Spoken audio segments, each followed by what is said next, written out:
Hey guys, let us know if you can see and hear us. Hey everyone.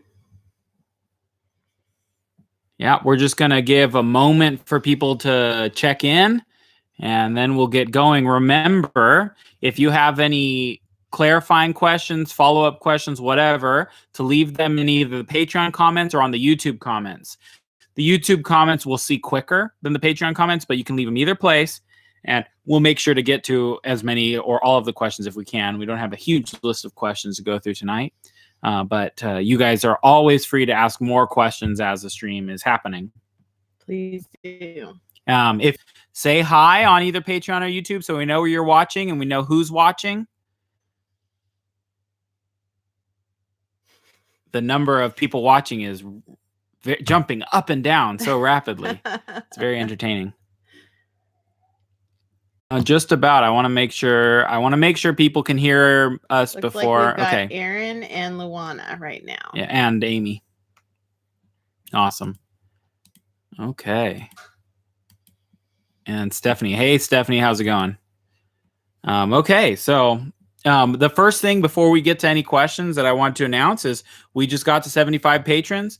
We're going to host we're going to give a half-day workshop to a local shelter that we know and work with all the shelter dogs there. It's going to be a really fun time working with a bunch of dogs, and we're going to post that video to Patreon. And so it's going to be all dogs on food, beginning foundation work. So if you've got questions about foundation training, make sure to let us know those questions so we can make sure to specifically tailor the workshop for you guys and for the dogs that are there. We're going to try to live stream it, but if live streaming doesn't work because of the internet quality or something like that, we will post the video later.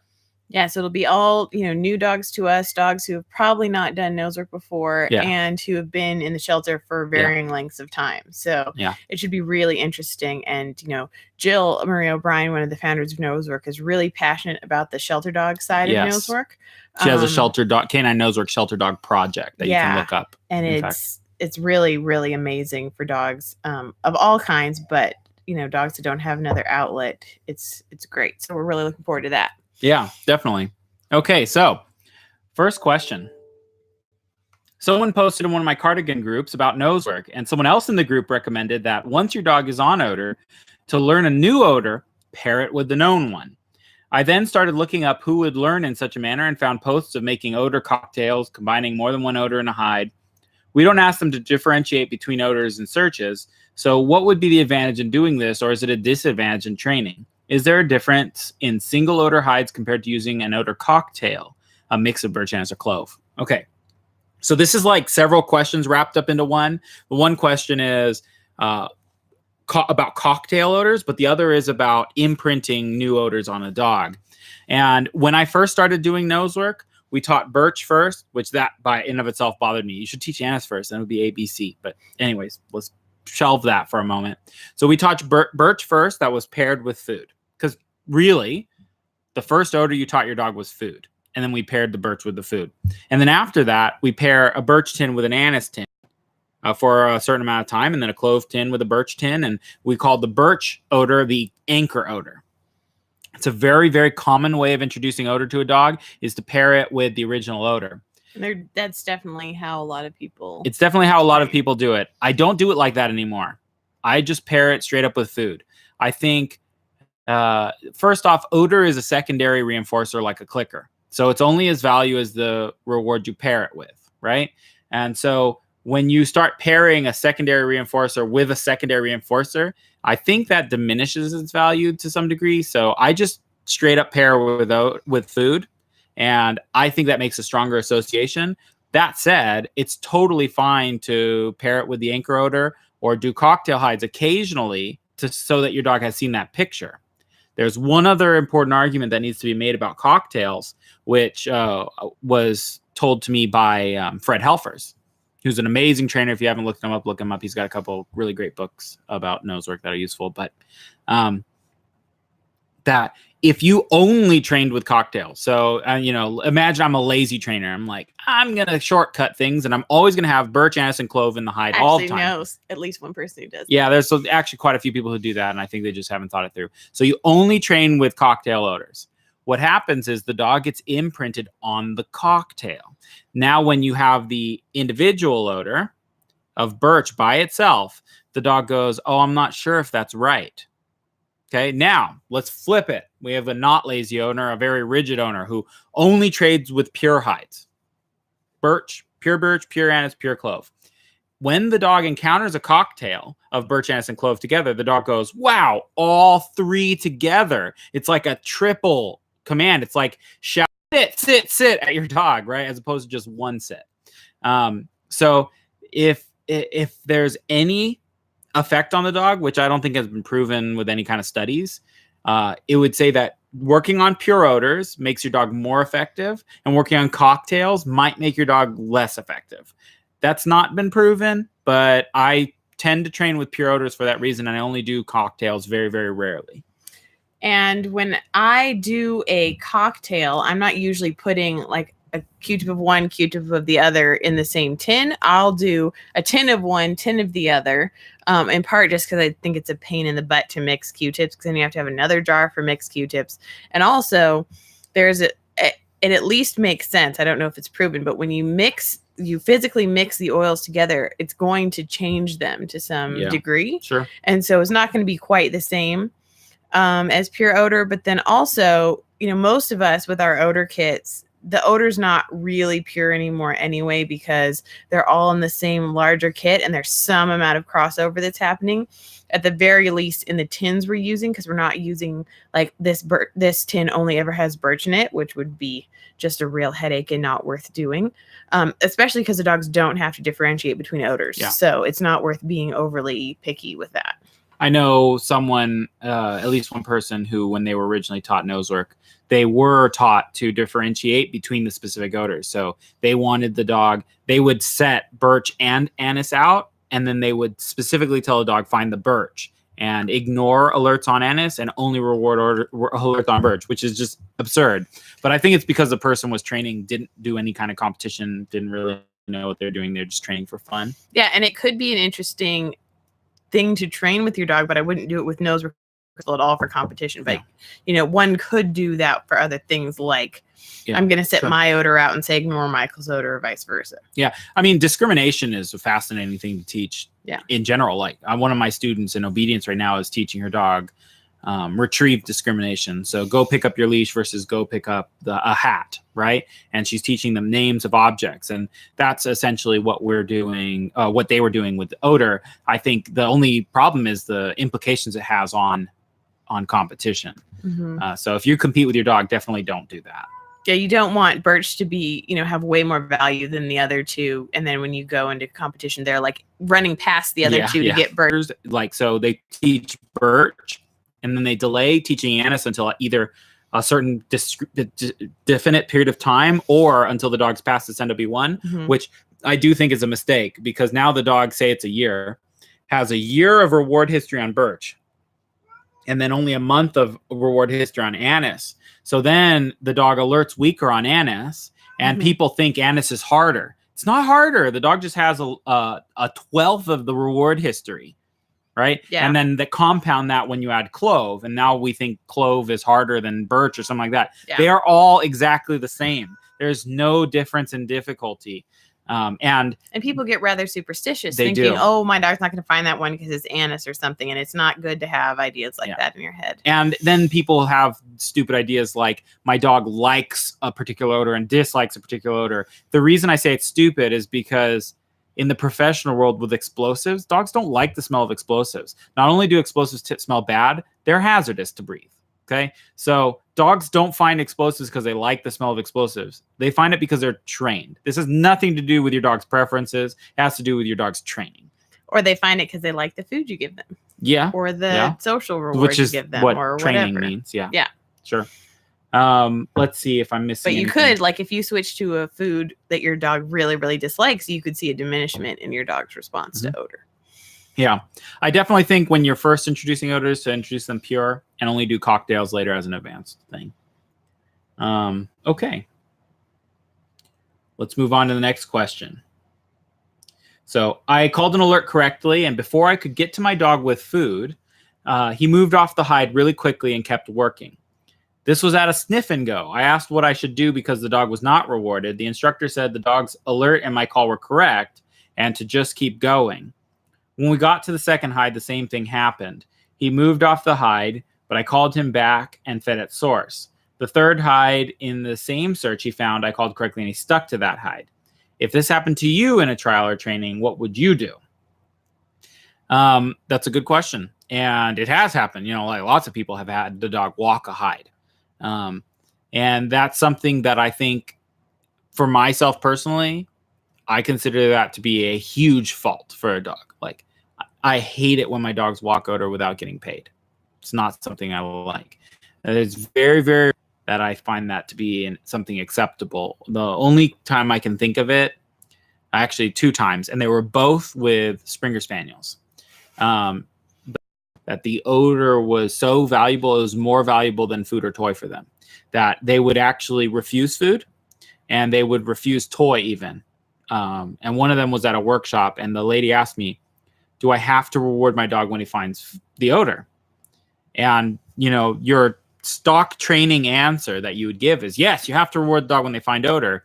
But I don't like giving stock answers. So I said, no, you don't have to. But if you don't, you might risk the dog leaving hides. And so I watched them over the course of the workshop and they were experimenting with rewarding or not, just praising.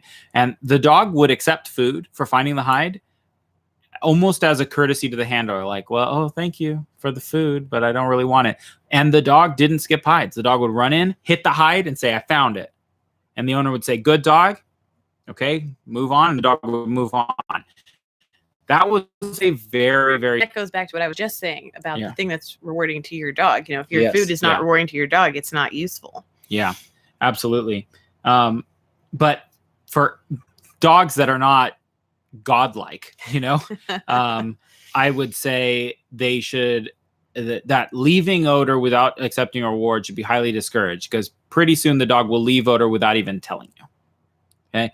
And... what I would do in a trial, well, it doesn't matter what I do in the trial. What matters is what I do when I go home and start training, okay? Which is single odor searches only for at least 3 months. He only does single odor and single hide searches, 1 hide only, paired. And my job is to get the dog to stick to that hide when they get there. Just reward, reward, reward. Really savor the reward moments. I think people get too caught up in enjoying the hunt that they almost want to like quick give the reward so we can keep searching. It's like, no, enjoy that reward. And a lot of dogs do too. They want to keep hunting. Well, where do they learn that from? I think they learn it from us. That no coyote would kill a rabbit and then say, I would eat it, but I'd rather keep hunting. Nope. To the dogs by devaluing food to a certain degree, but also by devaluing the odor, which is a signal for food. So stick to that odor. I'm going to challenge the dog. I'm going to pull on that dog, make him commit to that odor. And at a trial, it doesn't matter what you would do, but what I would do in a trial is I would do what you did. I would keep them there. I would reward, and I might keep rewarding even if that really cost me the search, because my dog's training is more important than the ribbon. So I would stay there and reward. I might even end my search there. I might say, thank you, I'm done, because I don't want to keep reinforcing that inadvertently. Yeah, it does sound like taking the time to call him back and reward him probably is what enabled him to stick with the last hide. Mm-hmm. So that sounds like it was a good call. Yeah, you're almost saying, if you don't take your treat, I'm not going to let you keep hunting. And so the dog says, okay, well, if I want to keep hunting, then I'll have to take the treat, which is good. Because the problem is, if it's just about the dog having fun, then none of this matters.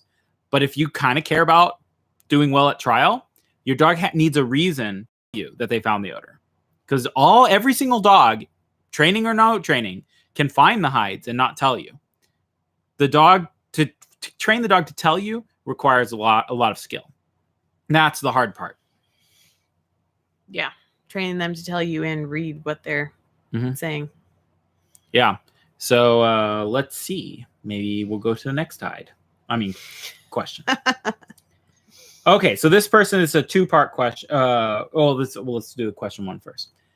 How do you get an overly enthusiastic eater to let you get your hand to the hide in order to deliver the treat? This is a real time waster for us. And if the hide is on stone or brick, my knuckles get bloody. So one point of clarification I want from the original question asker is, are your knuckles getting bloody because your dog is bashing your hand into the brick? Sounds like yeah, because that may be possible. Or is your hand getting bloody because the dog's biting your hand? Well, it says if the hide is on stone or brick. So right, that sounds like a bash. But it could be either way. So the first thing I would say that the mistake a lot of people have with dogs who are really enthusiastic about the treat is they're trying to give the treat to the dog. And I would just look at that hide and drive my hand into the hide. Now, if you do this correctly, and to be fair, you're only doing this with the dog who's got a lot of drive. But if you do this correctly, you may just clock your dog in the face as you're going to the hide. And your dog won't mind. Your dog will be fine, okay? He's going to follow the treat to the hide and get his reward there. Now, in terms of protecting your hand, I get that. What you might do is they make a lot of different reward methods. There's something called a lickety stick. It's like a roll-on deodorant that your dog licks. It's essentially what it is. Yeah. You should look into it. It might save your hand. Might not work for you. We just got to figure it out. The other thing is maybe what you need to be doing is pairing better, because if you're pairing, that gives you a chance to get to the odor without your dog fixating on you, right? So that buys you a split second to get there before the dog realizes. Yeah, and as you have that split second, you can play around with other ways of getting your hand in there. When I was at Georgia camp, I saw like the vast majority, and they're mostly from the same region, a vast majority of the handlers would cup their hand. So I'm trying to make it so you can see, cup their hand underneath the hide, and then like add more treats to that hand while the dog's there. And so the hide's like right above their hand. And I mean, those were pretty soft dogs. I don't think I saw any really food-driven dogs do it, but you could play with different ways of allowing your dog to get into your hand that aren't going to maybe be as dramatic or aggressive. All our dogs are pretty intense for food. Icy in particular. Yeah, I don't know why I don't have the problem. I would have to play around with it and know how I'm presenting the treats that I don't have the problem. I think some of it is the focus on getting to the tin as opposed to getting to the dog. Yeah. And so like she and I are meeting at the tin. Yeah. I think part of it too is that we are very careful is not the right word, but we set up a very structured way of delivering treats for our dogs from a very young age, starting with obedience training. And then that applies to our nose work as well. So you may consider how you give your dogs their treats in daily life, and like practice this when you're not doing nose work. Practice the dog and treat delivery and doing that kind of stuff away. You may practice hand feeding your dog's daily food. You'll work it out. If your dog is bullying you that badly, and I use bullying kind of jokingly, if you feed your dog their daily food one kibble at a time from your hand, you will work out the problem with your dog. With my first nose work dog, I actually dropped treats all the time in class, in trial, all the time, all kinds of food faults. And it suddenly occurred to me with my second dog that I wasn't dropping treats anymore. And I thought it was just me, that I just couldn't handle the treats. And I realized my second dog and away from the dog will make the problem worse. One thing I also would recommend. Yeah. Okay. Okay, interesting. It's only when you deliver it. Okay, so another thing is the reason we reward at source is to enhance the dog's drive into the source. So if you're not having a sourcing problem with your dog, don't reward at the hide. It's not the end of the world. If you start to see sourcing hide problems develop, and then the rest of the hides you give your dog are not at source. The rest of the treats. Yeah, the rest of the treats you give are just not at source. And there's nothing wrong with that. I don't always reward my dog at source. Sometimes the dog hits the hide and I throw the treat away and the dog chases the treat. And if there's good timing and clarity for what you're rewarding, then you can definitely get away with not rewarding at odor. I definitely think the rewarding at source thing has become a little bit too dogmatic. And it's like, it's so... people advocate for it because it's so valuable to teaching the dog to source and what their job is. But it's not some kind of holy rule given down to us from heaven. It's just a good suggestion. And you just need to break that when it doesn't apply to you. Yeah. And if you are getting those problems, you can always go back to paying it source. Absolutely. And like Michael said, pairing and then having, you know, subsequent treats not be, because then you get what you want, driving all the way to source, and then you can save your hand also. We have a related question. My dog wanted the reward first at a practice. He sat and looked at me instead of going for the odor. He may do that at the ORT. And at what point is he disqualified on the second search command? Wait, what is this? This is another question? Well, it was from this, related to this, but I guess we can save it for later. Okay, yeah, let's save it for just a second. Okay. Yeah, because that's kind of a whole new topic. Sure. Do we have anything else to say about this one? Yeah. Yes, I did. Sorry. I lost it though, so maybe we'll move on. Okay, let's look at that question. Go ahead and say it again. My dog wanted the reward first at practice. He sat and looked at me instead of going for the odor. He may do that at the ORT, and at what point is he disqualified on a second search command? And this is a very new team. Okay, so this is how you get disqualified at a trial. 1, you call the wrong box or the wrong, anywhere that's not odor. So that's called a false alert. That's how you can get disqualified from that search. 2, and this isn't disqualification, these are failures. Okay, failure. You miss a hide in the search. And at the ORT, that means missing the only hide there. So you'd have to time out, basically. Run out of time. You can disqualify that way. 3, your dog pees, poops, or vomits in the search. Okay. 4, the dog bites the judge. Okay. And on extremely rare occasions, the dog is so stressed that they cannot be in the search area anymore, but that's extremely rare. I've never seen a dog be dismissed, although I've seen a dog who should have been dismissed. I was actually the judge. I should have dismissed a dog, but whatever. It happened. I learned. So that can only lead to a disqualification if you're unable to get the dog to work to the odor, because your job is to find the odor. Now, that said, you should be practicing always with food in your hand. And if your dog is focused on that food, just wait them out. Just wait. Eventually, they'll get bored of staring at the food and they'll go and find the odor. Okay. And it's just a process of them learning that when they're doing nose work, the reward comes from the odor and not from you. Now, another thing, I don't know what you're doing, but in general, this problem arises when you start jumping the gun and practicing the things you shouldn't be practicing. For example, doing too many blind searches or blind searches too early, practicing closed boxes. You shouldn't practice for, sorry, someone made a comment that I'm going to comment on in a second, but, just be careful about jumping the gun because you're getting ready for competition and you want to do it like the competition. No, do your foundation correctly. If you do it correctly, you will have no problem with the competition. You don't have to practice like a competition to practice for the competition. Yeah. And I think likely the hide's just a little bit too hard for the dog at this point. Or they're confused about the context. They thought that they were practicing obedience and didn't realize they're practicing nose work or something like that. But definitely not the end of the world. That can easily be fixed. At some point, every dog is going to try to figure out if they can get their treats easier from you than the hide. And you just have to wait it out. Just ignore it or put them away. You can put them away and just say, fine, you want the treat from my hand? Yeah, and this is a really good stage in training to deal with this issue instead of dealing with it, when you're working on your NW1, NW2, when things really start getting challenging and the dog says, well, this is too hard for me. I'm going to wait for you to tell me what the second hide is. Yeah. So the comment I was laughing about was saying, thank you for admitting that judges and humans judges are humans and can make mistakes. That's something very important. And I think is something that's missing in most nose workers' lives is, I have this extreme advantage over a lot of people because I've been a competitor, I've been a trainer, I've been a student, I've been a host, I've been a judge, I've been a CO.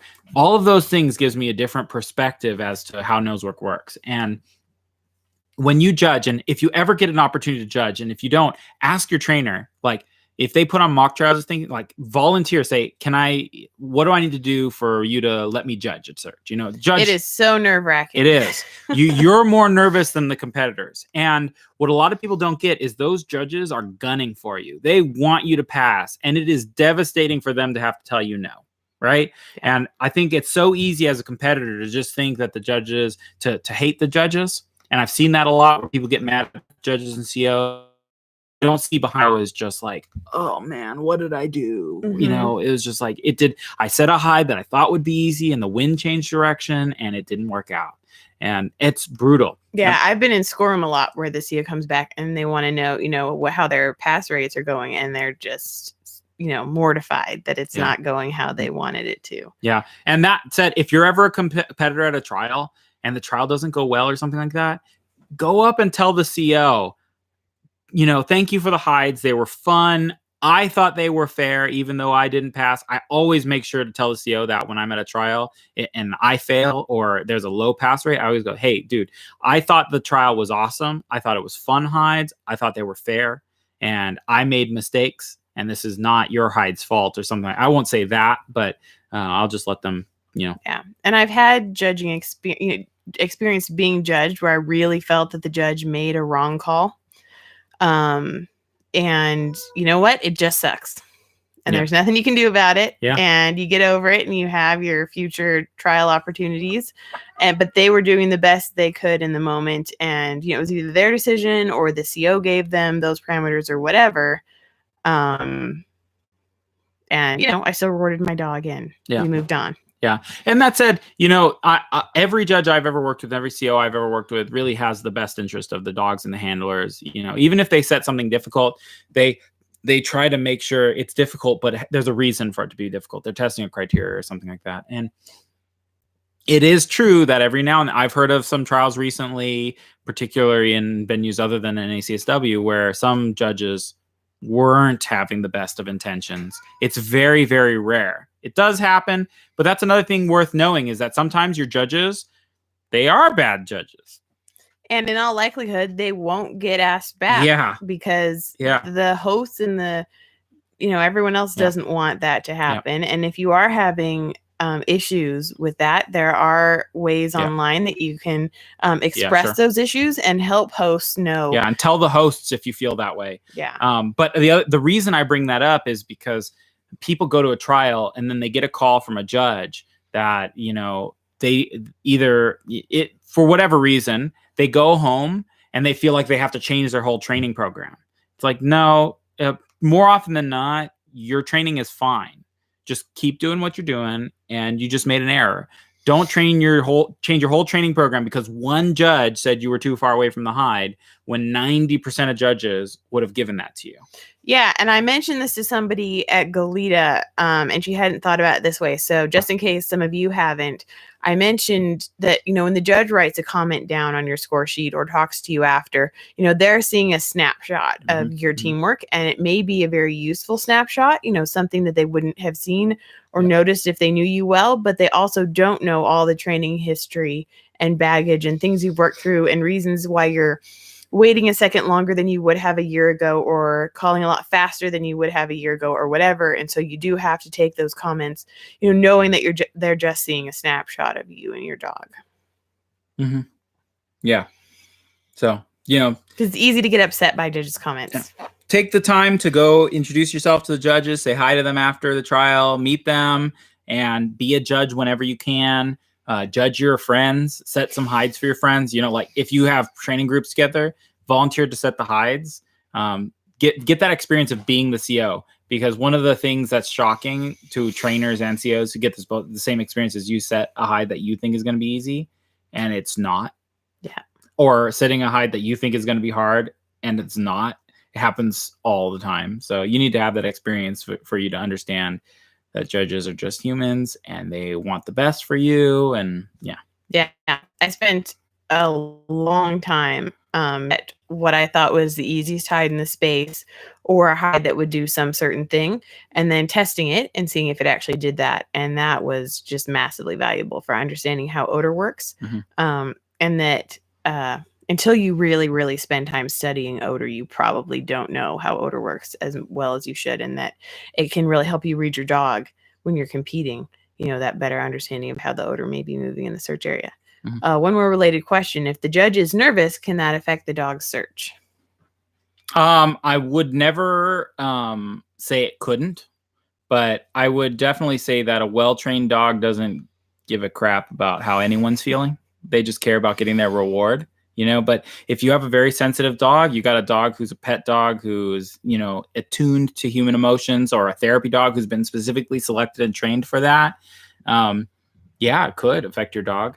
And you need to take that into account into training. And it could also affect your dog that the judge is really standing there rooting for you, which most of them are, wanting you to get the search. There's actually, I nearly timed out in the elite trial in Goleta on Saturday. We knew there were 4 hides, and I'd found 3, and I was working to get the last one. And I said verbally to Hazel, where do we need to go to find this last one? And I noticed that the judge's feet were it was a long corridor. The judge's feet were pointing a certain direction.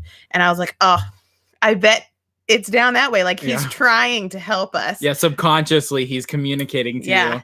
I went and cleared a different space first because I wanted to clear it. And I also didn't want to just go off of the judge's feet. But it did end up being the direction we went, and we got it with like 6 seconds to spare or something like that. Yeah. So she asks, are lickety sticks allowed in competition? As far as I know, any treats are allowed in competition. There are none that aren't. You just need to be careful about some treats contaminating the environment. You don't want something that's dripping all over the place. I know we've had some classes and seen people come in with like sardines straight out of the can. And it's like taking them out of the can and like dropping them on the ORT box. Oh my gosh, it's a nightmare. Yeah. And like the dog thinks it's awesome, right? Right. But in terms of contamination of search area, that's not the best thing to do. And I actually think for a lot of people, lickety sticks will have less contamination than little treats that you can drop a bunch of. Yeah. Let's see. The next question from the same person was, can a dog crawl under a picnic table and come out on the other side of the trial? Handler has to drop the leash and go around to pick it up when the dog emerges, or should I make it very clear in training? So there's 2 things. One is, how is that action going to be treated in trial? And how is that going to be treated in training? And to me, my dog's odor obedience comes first. So if I feel it's not a hazard for my dog to go under the picnic table and the dog wants to go under the picnic table, I'm going to let them. And I don't care how the judge feels. I feel it's more about me taking responsibility for my dog and my dog searching.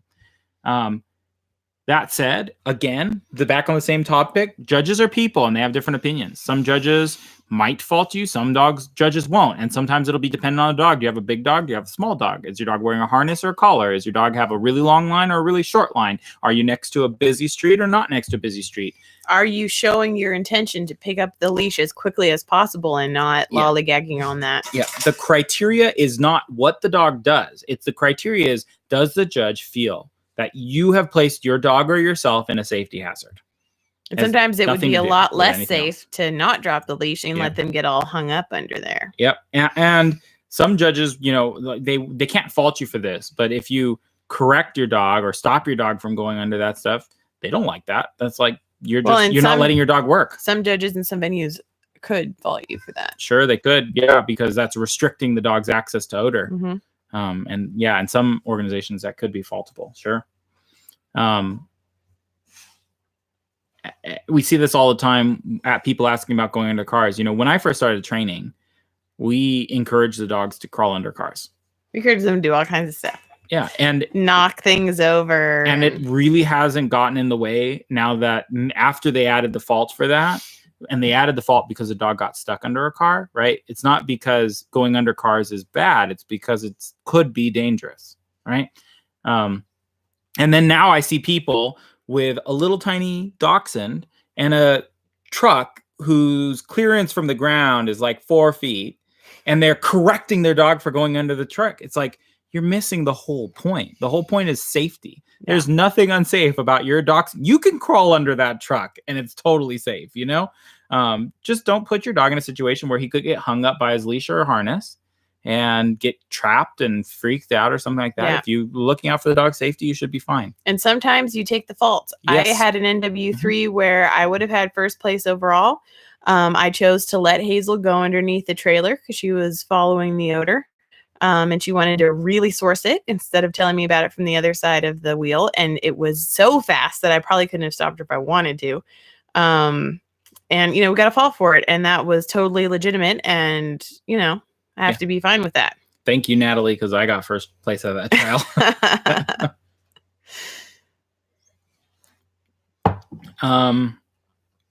Okay. So now, this was a question that came on my Facebook group after a trial that was difficult. So there was an NW2 recently in Goleta. I competed in it with my dog, and only 8 dogs titled. Now, a lot of people say the trial was difficult, and the evidence for that is that only 8 dogs titled. I don't feel like I did not title. I failed that trial. I did not feel like that trial was difficult. But there was some discussion on my Facebook group about it and how to deal with kind of failure. And so she asks, it's very easy now to say I should have done this or I could have done that. So how do we feel more confident and better prepared for the next one? That's a really good question. And one of the videos and lessons I'm planning on publishing soon is how to deal with trial failure, because I think that's really important. And I think what you need to do is, one, the most important thing is you don't think about that the day of the trial. You celebrate what was good. Okay. I really believe the day of trial, you only celebrate. Wow. We went out and we had a blast and we did some difficult searches and we had fun and we did the best we could do. And here's a big old steak, dog. Good job. Okay. Tomorrow, you hit the drawing board. You say, okay, what went wrong? Was this a handler problem? Was this a dog problem? Was this an environment problem? Was this what happened? Okay. And based on what you think happened, then you make your plan. If you think this was a dog problem, the dog couldn't handle the tight spaces. The dog couldn't handle the 3 hide container search. The long day, the heat, whatever. The crating, the travel to the location, whatever that is. Now you set a training plan to get your dog conditioned to that. You know, one of the things we do with our dogs, all our dogs are resting right now in crates. They're all asleep. That's something that they would do regularly. And that's to condition them for trial when they're going to have to spend most of the day in the crate. And if they're asleep and they pull them out, they're on. Yeah. And we also take them. I mean, we have the benefit of teaching classes where we're teaching 2 or 3 classes in a row. We can take the dogs and they can hang out in their crates, for that time, because that does make all the difference. And when your dog can maybe only handle 2 hours in the crate and doing a search, or none, because they're not in crates at home. But I have talked to a lot of people who, their dog does great for the first half of the day and then totally loses it for the second half. And it's a dog with enough stamina, enough drive, all that stuff. They just can't handle the long day, or they're not resting in the crate. I mean, I potty my dog and I put them in the crate and I leave them alone. I don't talk to them. I don't pull them out to hang out, which you shouldn't ever do at NACW trials anyway. I'm not repeatedly pottying them just because I'm nervous. I want them to sleep. Mm-hmm. Yeah, absolutely. So if it's a dog problem, you set a training problem. You set a training goal, a training calendar, how we're going to make it not a problem. If your dog had trouble because the search was on grass, your goal is for the next month to make grass searches your dog's best search. Like your dog search is the best they search on grass, right? And that's not hard to do. You just got to, have a goal and train for it. If it's a handler problem, is it a mechanical skill? In which case, you need to set up drills for yourself to train a mechanical skill. Or is it not a mechanical? Like a lot of people come out of the trial and like, everything I did wrong, I knew it was wrong. Like I know I have all the information I need to know and I just didn't execute it. Yeah. That can be a handler stress problem. Those are hard to fix because you have to learn how to deal with stress. That's where I watched all of the exteriors and all the vehicles for this trial this last weekend. And I would say that at least 75% of the failures I saw were the handlers not handling the stress and remembering how they should handle their dog. Mm-hmm. Yeah. And that's where something like the mental management program is really valuable. And that trainer, she's in Central California. She does mental management seminars all across the country specifically tailored to nose work, even though the program was originally developed for rifle shooters, for Olympic rifle shooters. She has a version just for nose work people. And think programs like that, learning how to deal with stress, mindfulness meditation, visualization, having a good run through in your head. Something that I do personally that's really helped me is for a while I was saying my job is to do searches that directly reflect what I teach my students.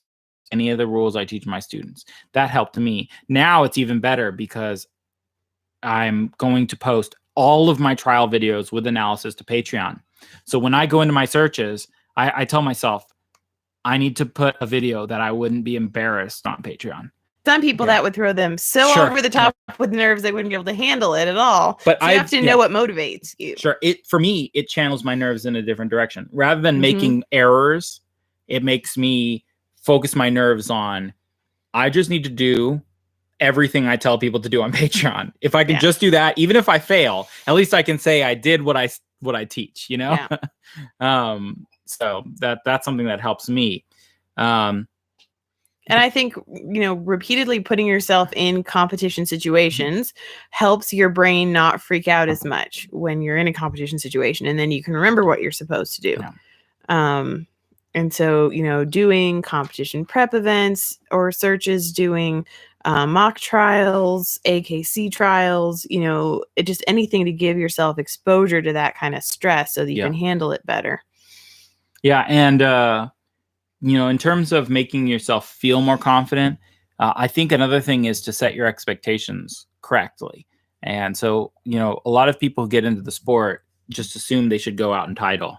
And that's just unreasonable expectation. It's just false. So I had one of my students who was like, oh, it's been, my 5th NW3 and I still haven't titled. And I'm like, it took me 12 to title. It's like you're putting you think you should have titled. Why? Based on what? You don't know the statistics of how long it takes people to title in NW3. You're ahead of the curve still. And even if you did know the statistics, you may be in a different situation. Yeah. And like when I started NW3 with my first nosework dog, all I wanted was to pass one element. And so when I passed 3, I was thrilled. Mm-hmm. And, different things for different people. Right now in Elite, my goal is to cover my search area and listen to my dog's communication. Yeah. Not spend too long, not triple cover things. And a while back, my goal was to not get any no's. Although if I do the first thing, I have less problem with the second thing. Yeah. And so, it may not be titling and, you're incentivized to focus on titling in NW 1, 2, 3 because that's all you can do. You title or you don't. There's a benefit in Elite of where I'm just accruing points, so I can focus on entirely different things. Right. But if you can bring that into NW 1, 2, 3, it really helps. But even like your goals are not, I need to meet a certain amount of points. Right. Right. That would be an unreasonable expectation because you don't know what challenge the trial is going to bring you. Right. Right. You can only control very specific things as a goal or things you can control. Yeah. Yeah. Okay. So next question. What books or authors do you recommend? Now, this is an interesting question. One of the things that I'm planning on adding as a series on Patreon is I'm planning on reviewing, having video reviews of all the literature that's out there on the books and videos that are offered. There's a lot of stuff out there, and some of it it's a wide ranging levels of quality, right? Yeah, I think the nosework world or the scent detection world more than other types of dog training. It's an interesting, it's sometimes lack of resources or just like you said, varying quality. I don't know where he just went off to.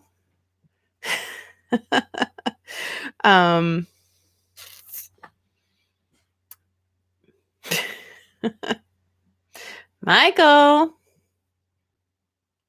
think he's going to get some books. I don't know if he's going to be bringing this one, but there is a book by by Switty, which is the Scandinavian Working Dog Institute. And it has sections on tracking and scent detection. That's what I was looking for. Oh, cool. So I brought the book out so that you can see it. Although I recommended this at a seminar recently and people looked it up and it was only on back order. So they were planning on releasing a new run in 2019. This is one book that I highly recommend. Let's see if I can bring this close enough that you can see it.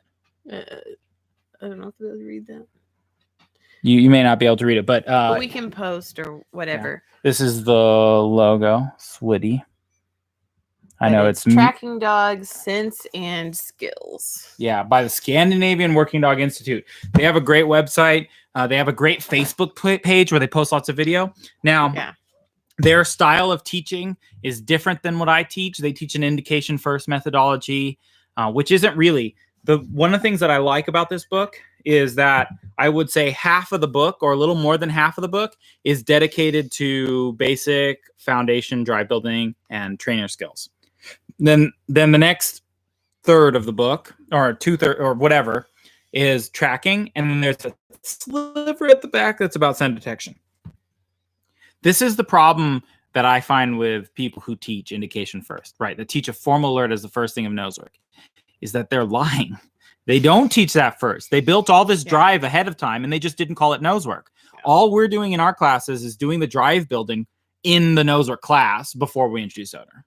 So that said, and often they're selecting dogs who come with an enormous amount of drive and focus and all of that. I think there are a lot of great theory in this book. There's a lot of great theory in tracking books in general, although their application to every nose work search we do is questionable, but it still gives you a good idea.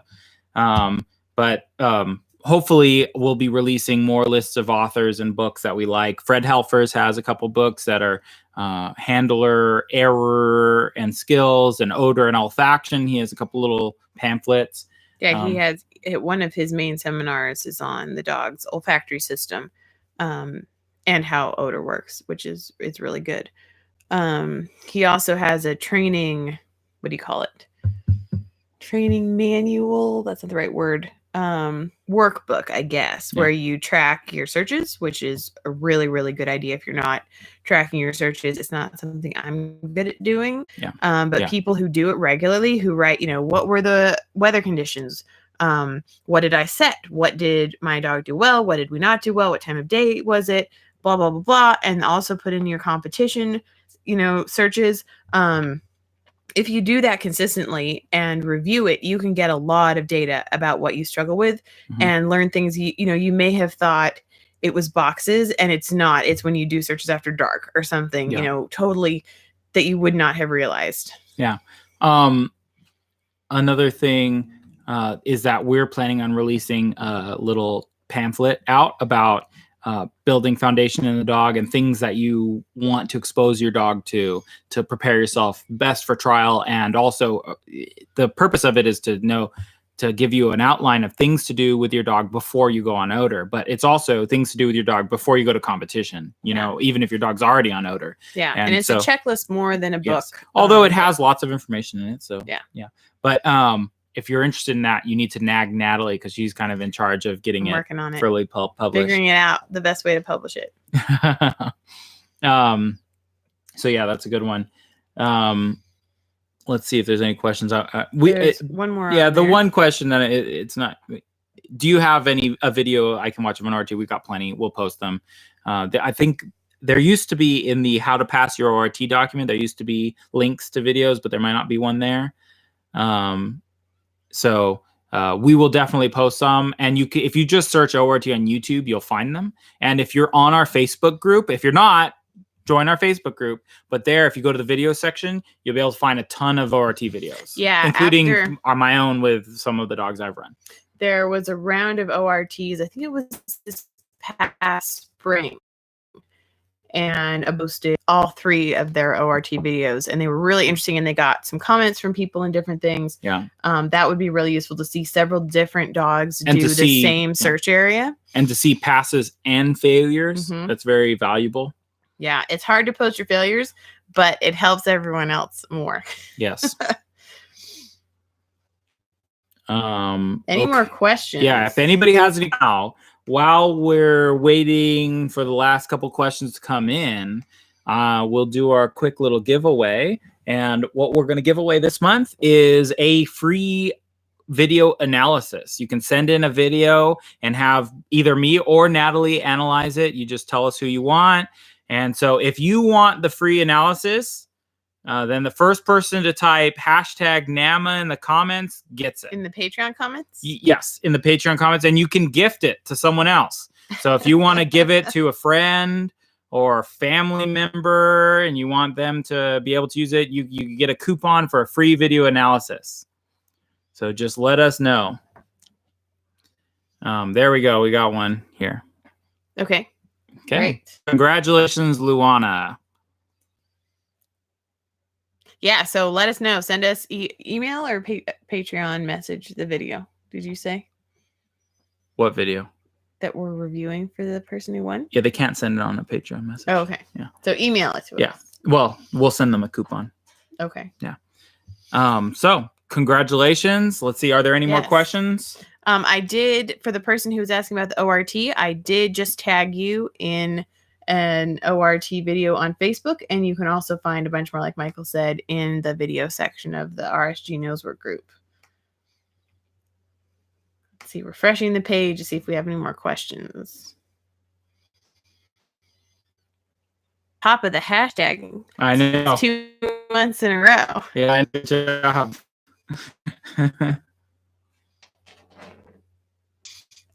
Do you have a recommendation?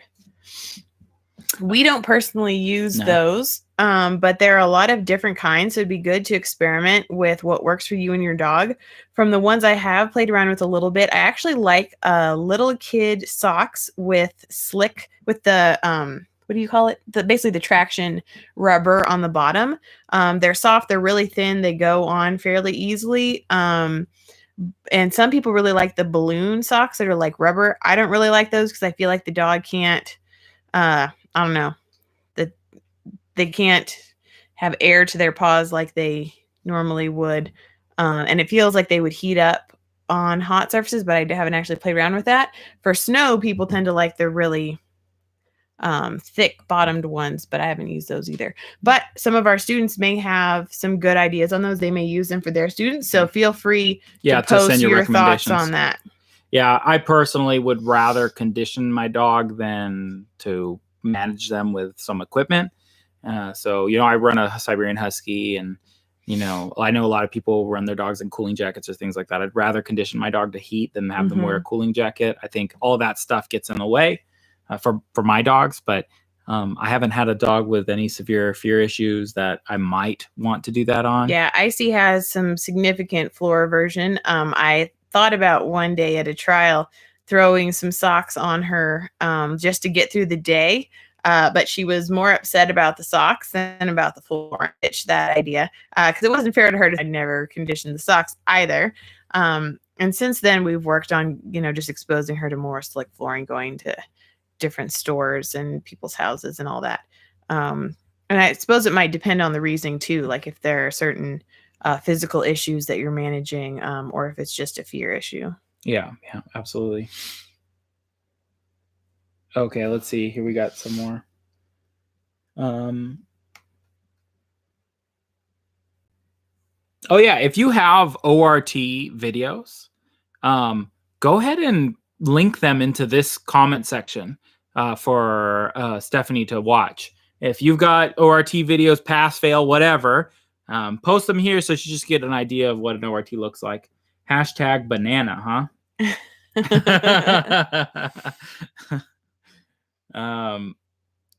So is there a worksheet that you use to track what you do in each training session? What problems are you setting up when conditions? I used to journal I journaled my searches maybe 5 times. I'm really lazy, and I probably should journal my searches. I think it's a good habit, but I don't. I'm more likely to film my searches than to journal them. And actually know some people that are working on an app for journaling your searches. I would do that. Be a great way to do it because it'd be a lot of, writing is just a pain in the butt. And then you could actually probably spit out some reports and stuff that would help you better interpret your results. But we did like Fred Helfer's workbook. It's quite good. The little bit that we did do, we use there because it prompts you for different things like writing down weather conditions, high types. Now, the other one that you would consider is the mental management journaling book, which I think Fred's book is somewhat based on. That one, the disadvantage to that one is that it's not nosework specific. The advantage to it is it's like moleskin. It's really pretty. So, it just depends what you like. So. Yeah, I'm looking up the name of Fred's book. Nosework Dog Performance Journal. There it is. There it is. And it's $15 plus shipping and handling. Yeah, and it's, you know, it's nice. It has quite a bit of different info in there, things that you can just circle instead of having to write out, you know, what element you're working on. Yeah, I thought I had one out here that I could pull out, but I don't know where it is, so I'm not going to try. I packed all of mine. Yeah, but they're nice. They're nice journals. If you go to fredhelfers.com, you'll see them there. Yeah. Highly recommended. It has a section on training goals, which is not something people are always thinking about before they're setting searches. And it's really worth doing. Like just going out and throwing hides around is not going to make you as much progress as really thinking about what you want to set and what you're working on. Yeah. Yeah. And the other thing is, I highly recommend you film your training sessions if you're not already, even if you're going to journal. Still film them, because going back and watching them, you learn a lot, and then you can send them to us and have them analyzed. Another thing I'd like to promote too is that Natalie also does video analysis. So if you're interested in video analysis, you can have Natalie analyze them. If you don't have a video to send this month, have Natalie analyze one of the videos you've already sent. So even if you're out of videos, you can make use of the videos you've already sent us. So we'll be promoting that more and more. Another thing that will be going out soon that I should mention before we close this up is that Patreon is making some changes to their platform, and we'll be sending an email kind of outlining it's minor changes, things that won't really affect you. It's mostly about how we are able to deliver content to you. We can more specifically send stuff to the different tier levels and stuff. And also the way, if you sign up for a specific tier, it may affect what rewards you can see, because we can send now rewards to a specific tier, which we couldn't before. So if you pay a certain amount of money, but you've selected this tier, it might afford you get. So just something to look at. I think Patreon has use any of your rewards or anything. No. We just might shift some stuff around or for sure send you more stuff. Yep. Okay, so I think that's it for NAMA number 11. Thank you guys for your questions. Thanks for tuning in. Thanks for hanging out for an hour. Yeah. Almost feel like we need to go for another 2 minutes. So hit 60. Hit a perfect hour. No. Okay, I hope to see you guys all next time, and send us your questions in for the next one. And just a note about next month, we are moving. Oh yeah, on the 30th of November, we're moving out of this house. And so we may play around with the timing of NAMA next month, but we'll let you know. So don't necessarily just expect it to be on the last Friday of the month. Yeah, I'm still gunning for the last Friday. I think the last Friday would be better than the Friday after Thanksgiving. As long as we get all the stuff in the truck first. Yeah, that's fine. Do fine. whatever we want. We can do that. No problem. Okay, so thank you guys. We'll see you guys next time. Bye.